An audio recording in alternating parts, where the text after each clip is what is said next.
Comemos con ella cada día, entra en nuestras casas a mediodía para contarnos todo lo que pasa en el mundo, pero ahora también va a entrar con nosotros para acompañarnos quizá antes de irnos a dormir, para evadirnos de nuestros mundos, porque viene a presentar su novela. Estamos hablando de uno de los rostros más conocidos de la televisión española, es la presentadora de Noticias 4, la guapísima Marta Fernández, con la que hoy estamos de tú a tú.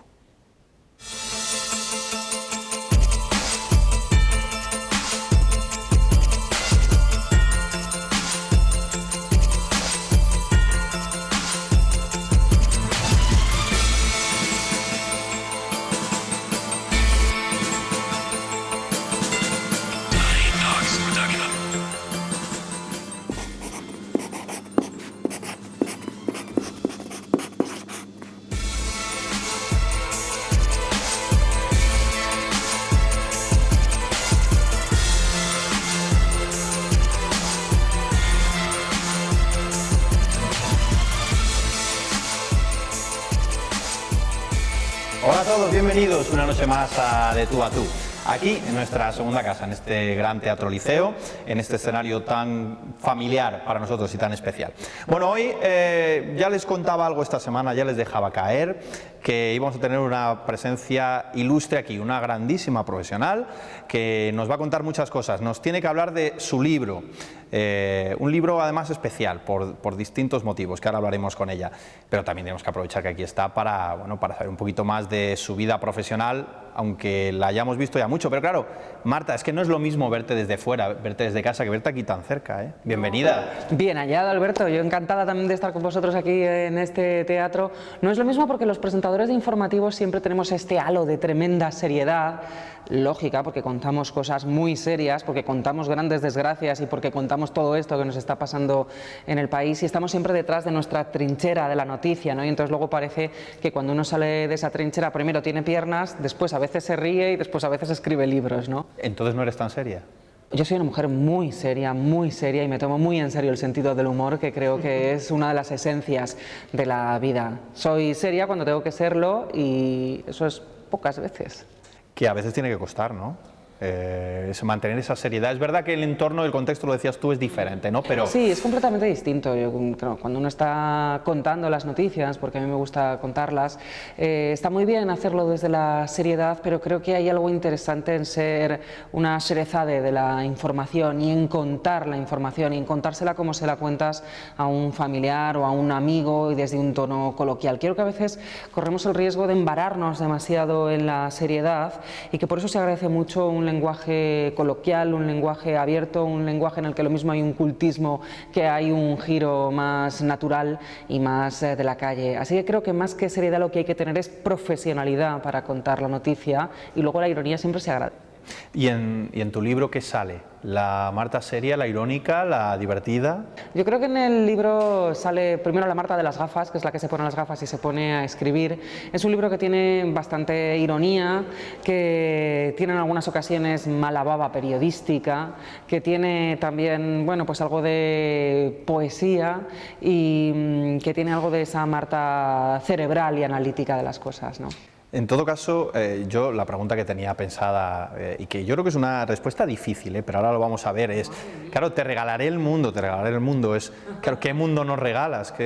Pues os regalo un mundo hecho de palabras. Durante mucho tiempo he pensado que la realidad la construimos nosotros mediante nuestras palabras, y esto es un poco lo que le pasa a uno de los dos protagonistas de la novela, ¿no? Que está construyendo una historia, está construyendo una novela, está construyendo una realidad, y esto es yo un poco lo que he intentado, construir un mecanismo literario, un juguete, una historia que le llegue al lector por medio de las palabras, ¿no? Y por medio de esas palabras hacer juegos y plantear cruces y reflejos de espejos, y ese es el mundito que regalo, el de estas páginas, el de un personaje que se llama Leo y otro que se llama Profesor Rossum. Un mundo muy vivo en el que, como lector, debes estar muy atento. ¿Por qué? Porque combinas épocas, combinas cosas que al final, bueno, no voy a desvelar nada, pero voy a desvelar algo que no es desvelar nada, es decir, que al final los puntos lejanos, que parecen lejanos, terminan convergiendo. Es decir, pero que combinas diferentes épocas. ¿Por qué? Plantearte en dos historias diferentes que luego no lo son realmente? Pues tú lo has explicado realmente en la pregunta. A veces tendemos a pensar el libro combina dos historias, una historia actual de un periodista en el siglo XXI que trabaja en un periódico en papel con todas las crisis del periodismo de las que podemos hablar luego si quieres, y él está escribiendo una novela sobre un relojero, un inventor, un sabio del siglo XVIII en la corte de Bárbara de Braganza. Me interesaba crear estos dos personajes separados por 3 siglos para reflejar que en el fondo somos iguales que aquellos hombres del siglo XVIII, aquellos científicos del siglo XVIII, aquellos filósofos naturales, aquellos relojeros pensaban que estaban en lo más alto de la tecnología, que estaban en una época en la que el mundo se encontraba en su última falla, que estaban, bueno, que nunca nadie había sido tan sabio como ellos, que habían conseguido controlar las máquinas y que a partir de ahí todo se partía. En el fondo es lo que pensamos nosotros, que creemos que nunca nadie ha sido tan listo como nosotros, que nunca hemos tenido tanta tecnología a nuestro servicio y que el mundo después de nosotros puede que se acabe porque ahí hay una especie de, bueno, de risco por el que podemos caernos, ¿no? Al final ni el mundo de los del siglo XVIII se acababa, ni estaban en lo más alto de la tecnología y probablemente nosotros tampoco. Y lo que termina de unir a aquel hombre del XVIII con este hombre del siglo XXI es que seguimos teniendo los mismos dolores, las mismas penas, las mismas alegrías, las mismas miserias y las mismas heriditas en el corazón. Oye, ¿por qué tienes esa pasión por los autómatas, por los primeros autómatas? Pues no lo sé, es algo que es absolutamente inexplicable, pero es de esas cosas uno dice, a ver, ¿por qué te gusta el fútbol? ¿O por qué eres del equipo que eres? No lo sé, esto nunca lo sabes, ni sabes por qué te gusta el color que más te gusta, o por qué te gusta la paella, o por qué te gusta el café. A mí de siempre me han gustado los autómatas, siempre me han llamado mucho la atención, siempre me han parecido esa manera que tienen los adultos de reservarse un pequeño territorio de la infancia, ¿no? Ese territorio donde creemos que los objetos inanimados pueden tener vida. Y porque también siempre me ha parecido, pensándolo después ya de mayor, que es también ese territorio en el que los adultos podemos jugar a ser Dios. Entonces aquellos creadores de autómatas de los siglos XVII y XVIII en el fondo lo que querían es lo que quieren los que ahora estudian el genoma y los que buscan en la inteligencia artificial, ¿no? Saber si el hombre puede ser inmortal y si podemos insuflar un alma a un robot o a un autómata. Pero fíjate que pensando en eso tiene una parte apasionante y otra que da miedo, ¿eh? Es que yo creo, esto es lo que siempre me ha molestado un poco de la ciencia ficción de robots y de autómatas. Siempre hemos pensado en ese robot que se tenía que someter a las reglas de los autómatas, en el robot de Asimov o en el robot de Roer, la obra de teatro en la que aparece la palabra robot por primera vez, cuyo protagonista es el profesor Rossum. Siempre hemos pensado en el robot maligno, en el robot que viene a quitarnos el trabajo, en el robot que se rebela contra el humano y acaba asesinándolo, en el robot malvadísimo. Pero si somos nosotros los que creamos los autómatas, quizá también podríamos crear un autómata dotado de todo lo bueno y que precisamente ese autómata no tuviera los vicios de los humanos, que no fuera envidioso, que no... Pero no lo decía tanto por la parte maligna, como tú dices, como por el poder que puedes realmente utilizar a partir de este autómata, es decir, pero incluso hasta en lo bueno, da miedo hasta en lo bueno, es decir, Pero este es el miedo que siempre provoca la ciencia, ¿no? Hasta dónde la ciencia puede tener al final un poder sobre la vida, que pueda transformar la vida de una manera total y absoluta. Y muchas veces nos acercamos a la ciencia más desde la superchería y pensando lo que la ciencia va a hacer sobre nosotros. Es la misma polémica que hay con la terapia genética o cuando se clonó a Dolly o cuando hablábamos del mapa del genoma humano, toda esta polémica con respecto a ¿pero qué va a ser esto? ¿Tendremos niños a la carta? ¿Se acabará el género humano? ¿Terminaremos comiendo verduras todas de plástico? Y bueno, al final es que creo que el hombre tiene un sentido apocalíptico de las cosas y nos encanta buscarle el lado malo, pero el lado bueno también lo tiene y también hay que buscarlo, ¿no? Marta, hay algo que al leer tu libro, al leer un poco la referencia que se hace sobre ti, me hizo gracia y me llamó la atención y te lo quiero preguntar. ¿Cómo es eso de quizá su primera novela? Esto me ha gustado, ¿eh? Se me ha gustado, he dicho... Es que claro, imagínate que tenga por ahí alguna novela oculta que haya escrito. Yo tengo mi propia teoría, pero no quiero equivocarme y prefiero que conteste. No, porque es muy fácil, muy sencilla, simplemente pues que... Yo intuyo que Marta viene escribiendo desde hace mucho tiempo, que viene haciendo cosas que a lo mejor no han visto la luz, Pero vamos, esto es una... Teoría correcta, totalmente correcta. ¿Sí? Te llevas el gallifante ¿He total, acertado? Alberto. Sí, es acertado. Vaya. No, pero yo creo que ¿Por una los periodistas tenemos un poco esto, ¿no? Nos gustan las palabras, nos gusta jugar con las palabras, y los que trabajamos en el ámbito de la televisión trabajamos en un ámbito en el que la palabra al final queda muy constreñida por el tiempo. Hacemos nuestras entradillas, escribimos nuestros reportajes, pero quizá nos gustaría explayarnos un poco más o salirnos de la profesionalidad y del corsé y del, bueno, de las restricciones que pone la realidad y que pone el medio, que es contar las noticias y contar la verdad. Entonces yo siempre escribí pequeños cuentos, escribía sonetos, exclusivamente sonetos, porque me gustaba someterme a la disciplina del soneto, y nunca había escrito una novela realmente. El quizá es una palabra que introduje en la referencia biográfica porque me parecía gracioso poner esa nota de interrogación, ¿no? Pero ¿y por qué ahora sí sacarlo a la luz? ¿Por qué hoy? ¿Por qué ¿Sacar ahora? una novela? No. Sí. Tiene más que ver con escribirla que con sacarla a la luz. Creo que podría haber escrito la novela y podría haberse quedado en un cajón perfectamente si no se hubiera producido un cruce de caminos en el que en una entrevista dije que escribía. Entonces Miriam Galaz de Espasa me llamó y me dijo: oye, ¿escribes? Y dije: pues sí, precisamente tengo una cosa entre manos. Se ha caído esto, pero lo recogemos como profesionales y ya está. Se lo conté. Sí, sigo yendo. No, le conté la historia y le pareció bien. Y entonces a partir de ahí, bueno, pues todo se cuadró y fue un cruce de caminos en el que coincidió. Es decir, que ni siquiera lo tenías en la cabeza, quiero publicar, quiero... No, simplemente escribías por necesidad vital. No por el deseo de escribir, por el placer de escribir. Creo que en mi caso escribir es una prolongación de leer. A mí me gusta mucho leer, soy una lectora casi compulsiva, soy de las que piensa que leer es una parte de la vida, una de las partes más hermosas de la vida, que cuando uno está leyendo no es que se esté evadiendo de la vida, sino que está multiplicando sus posibilidades de vida. Y creo que escribir es la otra cara de esa moneda de la lectura, y que a veces uno escribe porque tiene cierta apetencia de leer algo, y como no lo encuentra en la biblioteca, pues vas y te lo escribes. Es un do it yourself de la novela, un poco. De todas maneras, a tu ritmo debe ser complicado, ¿no? Un ritmo diario tan frenético como el que tú tienes. Esta pregunta es muy típica, pero claro, es necesario saber cómo alguien de la tele, que está cada día enfrentándose al público, saca sus momentos para, en lugar de estar tirado en el sofá, relajado y olvidándose del mundo, pero al revés, escribiendo. Bueno, pero porque al principio tenía muy claro que había que tener una disciplina y que había que escribir todos los días. Yo tengo suerte, tengo un buen horario, entro a trabajar muy pronto, pero a las 6 y pico de la tarde por lo general puedo estar en mi casa. Me marqué esta disciplina de escribir por las tardes, y la disciplina la abandoné al día 3. No porque abandonara la disciplina, sino porque descubrí que era un placer, y entonces no era una obligación, sino que era, no sé si una necesidad o un hobby o un lujo que me podía permitir, ¿no?, escribir por las tardes.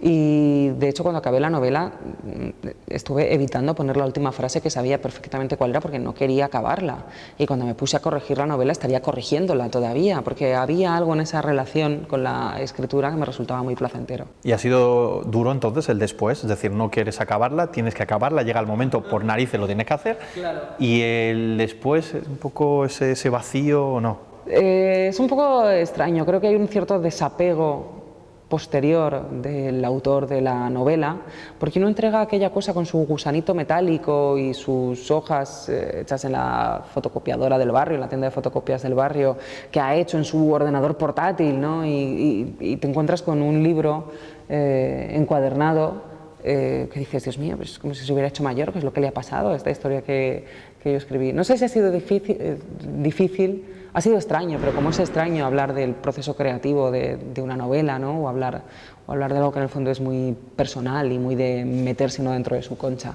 ¿Es el primero de unos cuantos, Marta? Esto espero. Ojalá. ¿Ya tienes en mente alguna historia pululando? Sí, hay algo ahí que está dando vueltas. Danos algo, hombre.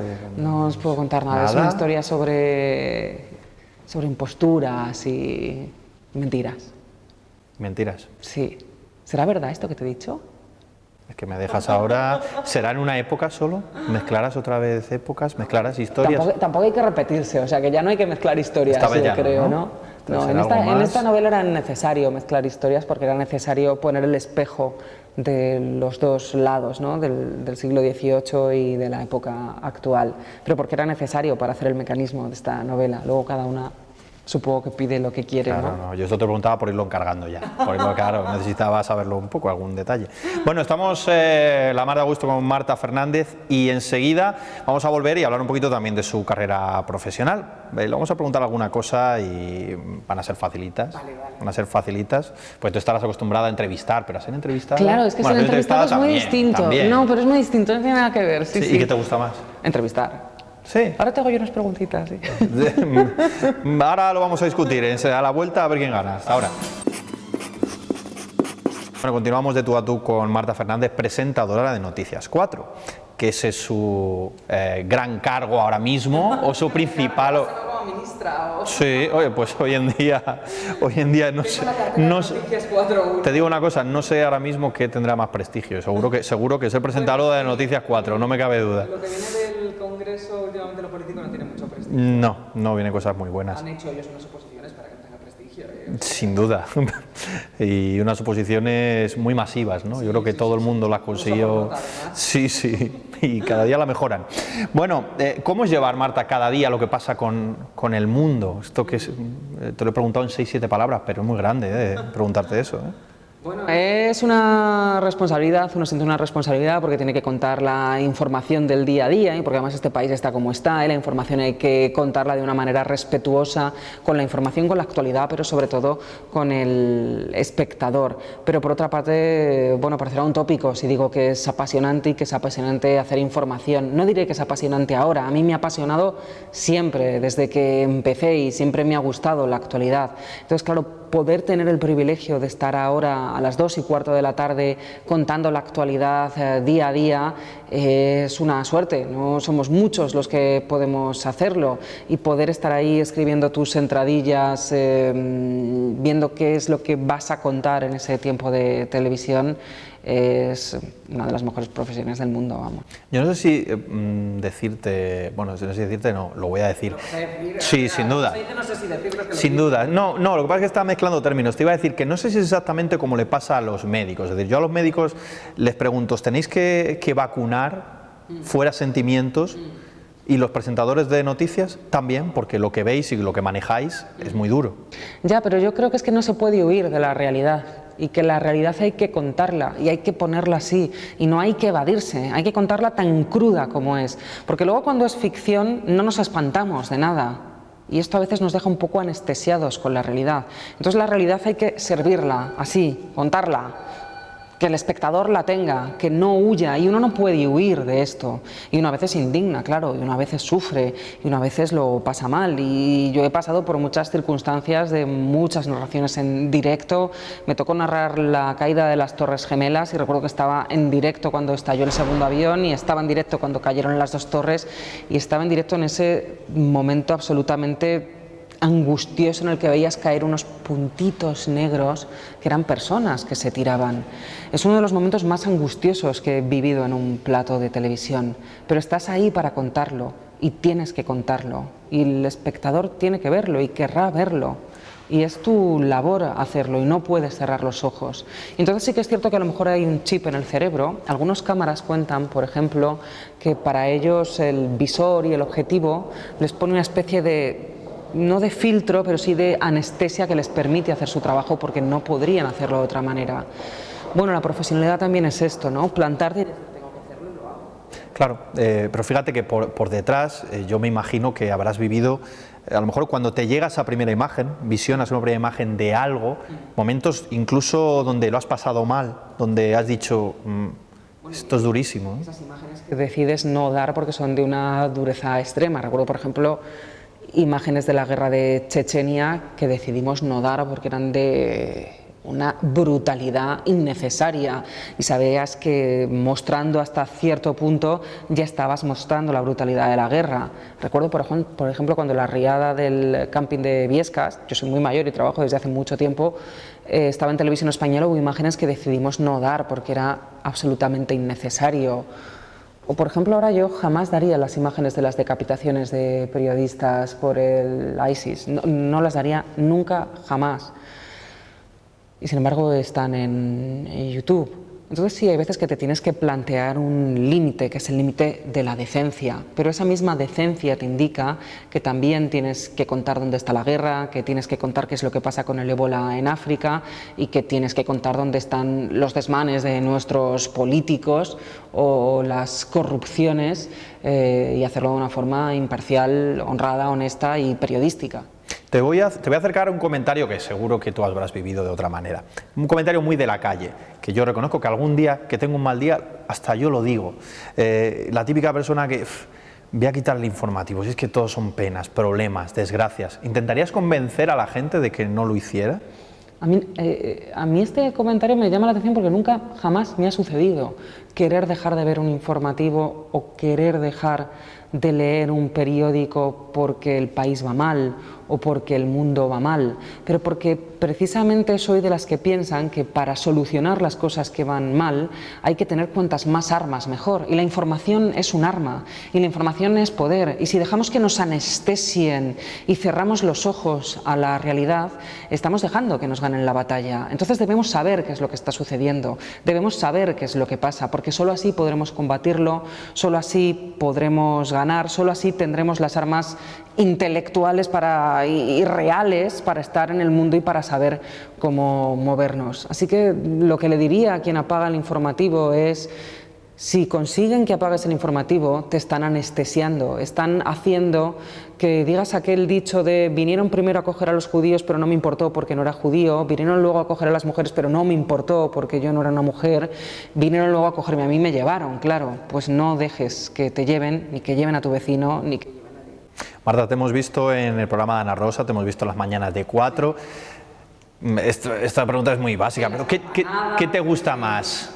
¿Informativos, seriedad, programas más distendido, está Marta más...? Los límites se han, difuminado un poco, porque al final todos trabajamos con noticias. Yo he tenido la suerte de que ya no vivimos en aquella época en la que se supone que si te cortabas la coleta del informativo y te ibas a programas nunca más podías volver, era como si hubieras colgado los hábitos y no podías volver a abrazar la fe verdadera del informativo. Yo he podido colgar los hábitos del informativo, he estado en informativos muchos años, me he ido a informativos, me fui a hacer el programa, a sustituir a Ana Rosa en el programa del verano y lo hice sin ningún problema. Pude volver a informativos después, me fui después a hacer una tertulia política y tuve la tremenda suerte de poder volver a informativos, y creo que eso produce un enriquecimiento en la manera en la que contamos las noticias, pero sobre todo porque conoces otras maneras de trabajar con el mismo material, porque en el fondo el material siempre es el mismo, es la actualidad, y lo que es distinto es la aproximación, cómo lo cuentas, cómo te acercas, si lo haces de una manera más cercana al magazine o si lo haces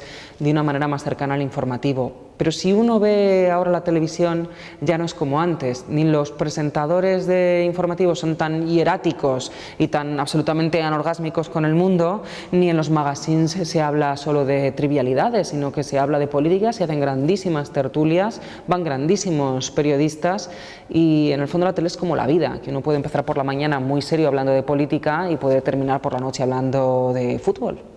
Eres buena periodista, ¿eh? Gracias. Lo que soy es como un loro, que tú me preguntas y yo. Al final le gustan las dos cosas, no me decidido, no sé qué digo. Pero esto parecería que soy buen político, porque si no me he mojado y no te he contestado... No, pero al final el periodista también sabe llevar a su terreno. Sí. Yo digo yo, ¿no? Sí, pero bueno, yo creo que no le pueden gustar las dos cosas. En este caso se pueden compartir amores por los dos terrenos, porque se parecen mucho. Algo que seguro que amaste, seguro, no me vas a dejar mal ahora, fue pertenecer a ese proyecto, además desde su fundación, como fue CNN Plus. Sí, esto fue uno de los mejores momentos profesionales de mi vida, porque aprendí mucho, tuve el honor de decir hola, buenas noches, esto es CNN Plus, y de desvirgar, por decirlo de alguna manera, una cadena. Fui la primera persona que habló en esa emisión, junto con Álvaro Moreno de la Santa, que estará en Canal Sur y que es un grandísimo amigo. Esos fueron grandes tiempos de periodistas muy jóvenes. Cuando ahora nos veo en aquella época, digo, pero estos americanos estaban locos, confiaron a estos muchachos de 23, 24 años que teníamos por aquel entonces, hacer este canal de noticias, pero en el fondo sabían lo que hacían, porque nuestra flexibilidad, nuestra plasticidad a la hora de aprender y nuestra entrega era la de un muchacho de 24 años, ¿no? Y lo que uno hace a los 24 años queda muy marcado para siempre. Así que sí, fui muy feliz en aquel proyecto y con aquella gente de CNN Plus. Yo les recomiendo que vean imágenes de CNN Plus para que vean el cambio tan tremendo. Yo me quedé impactado. Si no la ponemos nosotros a ver, Ponedla, es muy tremendo, sí, es muy tremendo. Claro, es que ahora lo ves, pero ¿no te parece? Yo ahora lo veo y hace poco vi unas fotos y estábamos un grupo de presentadores de CNN Plus. También estaba esta presentadora de CNN Plus en la que estás pensando. Bueno, estábamos todos. Y nos miraba y dije, pero si es que éramos unos críos. De esto que tienes todavía la cara como medio hacer, así como claro, tienes 23 años, tienes 24 años y estás allí asumiendo aquella responsabilidad. Pero hay algo interesante en que cuando tienes esa edad tengas que asumir esa responsabilidad también. Fíjate, ¿no? que tú viviste el momento de la apertura del canal. Sí. Por fortuna, creo, para ti, no el momento del cierre. Sí. Yo no sé si era una metáfora de lo que es este país, es decir, se cerró CNN Plus para que entrara Gran Hermano 24 horas. Sí, pero eso fue una de esas carambolas de la televisión, porque se ha echado mucho la culpa a Mediaset de la decisión de que apareciera Gran Hermano 24 horas en el canal donde se emitía CNN Plus. Lo cierto es que CNN Plus se cierra de la noche a la mañana, el canal se queda vacío y por ley había que llenarlo con algo y era lo único que había. Así que eso fue una carambola más que cualquier cosa. Fue una tristeza el cierre de CNN Plus, una tristeza horrible. Es como si ves que derrumban la casa en la que naciste. Yo lo recuerdo con esa sensación, ¿no? Como de caída de algo de desplome de algo que has amado realmente y donde te has formado y donde hay gente a la que quieres mucho. Me daba mucha rabia toda esa gente que de repente decía, ¡ay, CNN Plus! Y yo lo veía. No, a ver, no lo veíais ninguno. Éramos como los documentales de la 2, quedaba muy bien decir que veíais CNN Plus, pero reconoced que no nos veíais. Y creo que con el tiempo habrá algo que se agradecerá al formato de CNN Plus, y es que hasta que llegó CNN Plus a España, nunca jamás se rompía una emisión de televisión generalista normal por una noticia. Pero esta era la esencia de CNN Plus. Nosotros estábamos haciendo el informativo, lo que llamamos la rueda, y cuando sucedía una información se rompía la información y se entraba en directo con una señal en directo y a lo que fuera, a pecho descubierto y a lo que cayera. Esto las cadenas generalistas lo aprendieron del modo de hacer de CNN y del modo de hacer del 24 horas, y esto es algo que se heredó posteriormente. Yo recuerdo haber estado trabajando en una cadena generalista, Telecinco, presentando el informativo de las 3, suceder el accidente del avión de Spanair, romper la programación, levantar la programación y seguir informando de lo que pasaba en el aeropuerto de Barajas. 10 años antes eso era impensable, nadie levantaba una programación aunque fuera una serie, así que con el tiempo creo que se agradecerá esto. Marta, desgraciadamente nos quedamos sin tiempo porque estaríamos hablando mucho más. Porque es que soy muy pesada, es que me enrollo mucho. Mira, aquí el guión no lo voy a enseñar porque no está muy presentable, pero me quedan un montón de preguntas sin hacer, pero sí quiero hacer la última, más que nada para que el espectador, iba a decir oyente, ya mi mundo radiofónico, ¿no? El espectador que se sienta un poco identificado contigo y que diga, ah, mira esta chica, y lo asocie con Salamanca. Tú a Salamanca has venido mucho y en esta ciudad tienes, no sé decir, una pasión, a lo mejor es mucho. No, tengo una pasión total. Yo amo esta ciudad, muchas cosas vino en esta ciudad, mis tíos abuelos vivían en esta ciudad, vivían aquí mis primas, que eran mis primas mayores, como típico modelo que quieres imitar. Ellas además eran profesoras de francés, era una casa en la que había muchísimos libros, una casa con una grandísima terraza cerca de la Plaza Mayor. Fíjate si será grande la relación de mi familia con esta ciudad, que un día estamos leyendo en casa, mi padre estaba suscrito al Time, una cosa de estas, una veleidad en los años 80, y un día abre el Time y venía un anuncio de aquellos de Visite España, Spain is Different, con el logotipo de Miró, y era una foto de la Plaza Mayor de Salamanca, y la foto estaba tomada desde una terraza y la que estaba sentada en la terraza era mi abuela, en la foto del Time, aquella de publicidad de Salamanca. Y si yo, por ejemplo, el día del 23F estaba volviendo de Salamanca a Madrid, lo recordaré siempre. Y aquí he pasado grandes momentos y he venido luego después de adulta porque es una ciudad que creo que es muy energética, que te coloca en un lugar muy bonito, aparte de ser una ciudad muy hermosa. Bueno, estaba claro que estabas predestinada a venir aquí a Totalmente, totalmente, sí. Te regalaré El Mundo, que yo ya lo he empezado a leer y que espero que ustedes también lo hagan. Marta, un placer, de verdad, un lujo tenerte aquí. Muchas gracias, Alberto, un placer, vamos. Lo mismo digo. El miércoles más, espero que lo hayan disfrutado tanto como nosotros. Hasta la próxima, adiós.